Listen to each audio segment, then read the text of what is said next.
যুৱ চাৰক আগবঢ়াই দিবৰ কাৰণে মাননীয় সভাপতি নীলভূষণ বৰা ডাঙৰীয়া কুশলনগৰ সাংস্কৃতিক বিকাশ কেন্দ্ৰৰ বিষয় বিভাগৰ কৰ্মকৰ্তাসকলক আমি অনুৰোধ জনাইছোঁ। প্ৰথমতে ঠিকাদাৰকে দিব।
আমি কৃতজ্ঞতা নিবেদন কৰিছোঁ কুশলনগৰ সাংস্কৃতিক বিকাশ কেন্দ্ৰৰ কৰ্মকৰ্তাসকললৈ।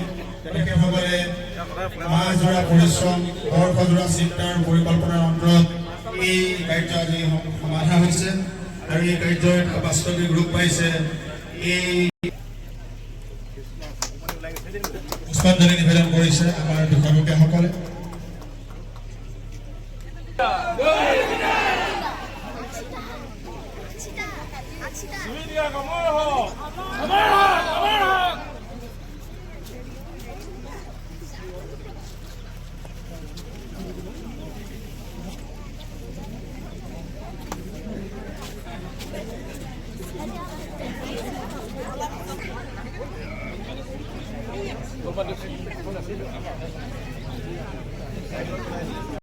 এগৰাকী অতুলনীয় অসামান্য এগৰাকী উজ্জ্বল জ্যোতিষ্ক তেখেতৰ প্ৰতি লোকসকল আহি উপস্থিত হৈছে।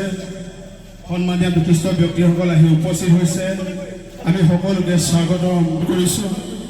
এই প্ৰতিমূৰ্তি শুভ উন্মোচন কৰিবৰ কাৰণে আমি লেঙেৰী উচ্চতৰ মাধ্যমিক বিদ্যালয়ৰ প্ৰাক্তন অধ্যক্ষ কাৰণে আমি সাংস্কৃতিক বিকাশ কেন্দ্ৰৰ কৰ্মকৰ্তাসকলক আহ্বান জনাইছোঁ।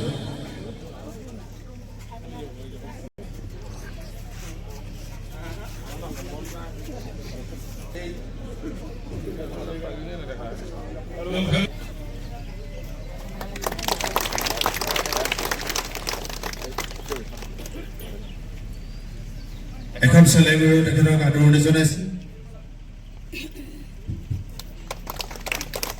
ধন্যবাদ জনাইছোঁ। কাৰ্যকৰী সভাপতি আমি সাধাৰণ সম্ভাষণ জ্ঞাপন কৰিছোঁ।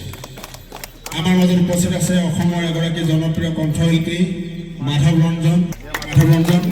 আমি সাধাৰণ সম্ভাষণ জ্ঞাপন কৰিছোঁ। সেই বুদ্ধিমান প্ৰাৰ্থনা মহাপুৰুষ মাধৱদেৱৰ এই প্ৰাৰ্থনাৰে আজিৰ অনুষ্ঠানৰ সমাপনী হ'ব। মৰাণত উন্মোচন জুবিন গাৰ্গৰ প্ৰতিমূৰ্তি আৰু প্ৰথমখন জুবিন তীৰ্থক্ষেত্ৰ।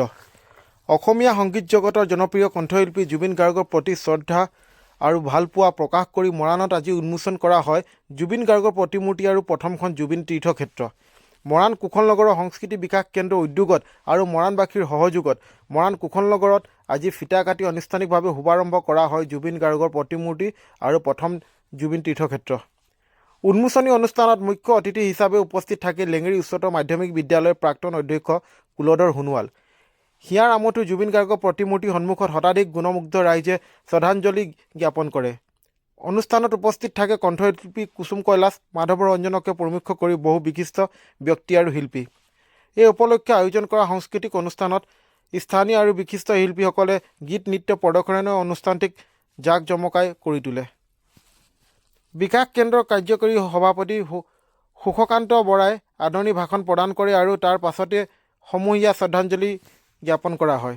উল্লেখযোগ্য যে সমাজ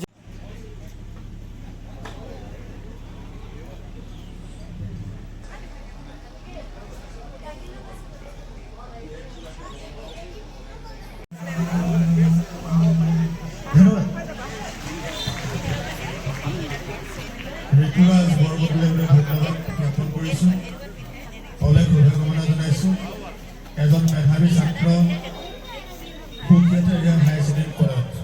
সংগীততকৈ শ্ৰেষ্ঠ বিদ্যা একো নাই।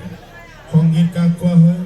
গীত নৃত্য বাদ্যৰ তিনিওটা সংমিশ্ৰণকে সংগীত বুলি কোৱা হয়। পঢ়া শুনাৰ সমান্তৰাল যি সাধনাই এজন মানুহক অৰ্থপূৰ্ণ জীৱন উদযাপন কৰিবৰ কাৰণে প্ৰেৰণা দিয়ে, গতিকে আমাৰ তৰফৰ পৰা ঋতুৰাজলৈ প্ৰাণ ভৰি ভালপোৱা আৰু শুভকামনা নিবেদন কৰিছোঁ। মৰাণত উন্মোচন জুবিন গাৰ্গৰ প্ৰতিমূৰ্তি আৰু প্ৰথমখন জুবিন তীৰ্থক্ষেত্ৰ।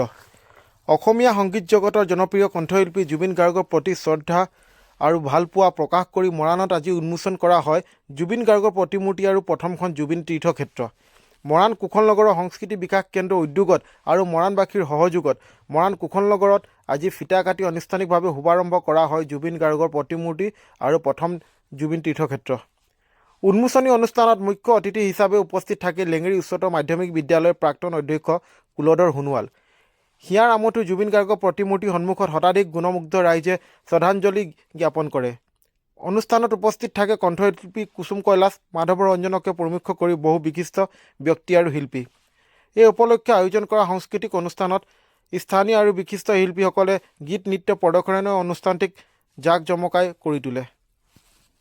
বিকাশ কেন্দ্ৰৰ কাৰ্যকৰী সভাপতি সুখকান্ত বৰাই আদৰণি ভাষণ প্ৰদান কৰে আৰু তাৰ পাছতে সমূহীয়া শ্ৰদ্ধাঞ্জলি জ্ঞাপন কৰা হয়। উল্লেখযোগ্য যে সমাজ অসমৰ তথা বিশ্বৰ প্ৰাণৰ শিল্পী জুবিন গাৰ্গ।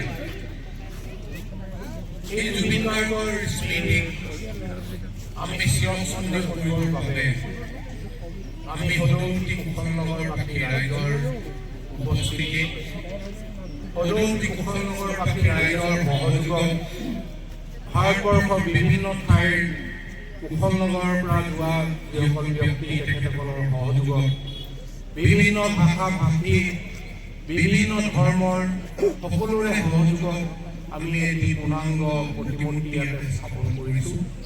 আৰু ইয়াত উপস্থিত থকা আজি এই ধৰণৰ উপস্থিত থকা সকলোকে মই আমাৰ কুশল নগৰ সাংস্কৃতিক বিকাশ কেন্দ্ৰ আৰু সদৌতি ৰাইজৰ হৈ মই শ্ৰদ্ধাঞ্জলি দিছোঁ।